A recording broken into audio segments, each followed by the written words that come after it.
All right, guys, so I got the Quick Performance 9-inch rear end for a G-body. And one thing I didn't explain in the other video, and a lot of people don't explain, I haven't seen any videos on this yet, but your original U-joint straps didn't work with my Quick Performance differential.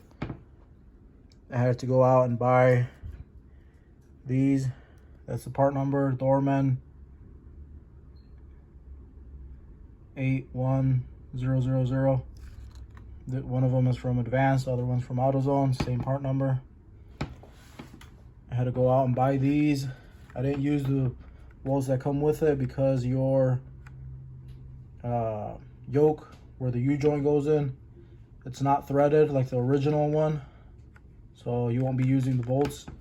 You have to go out and buy your own bolts and nuts, and this is what I used, and it worked out perfect. That's the part number right there for the bolts from AutoZone. Of course, got some locking washers,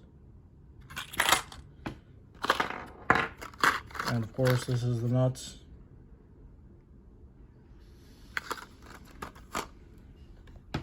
And that's what you need to bolt your original drive shaft to your Quick Performance 9-inch differential.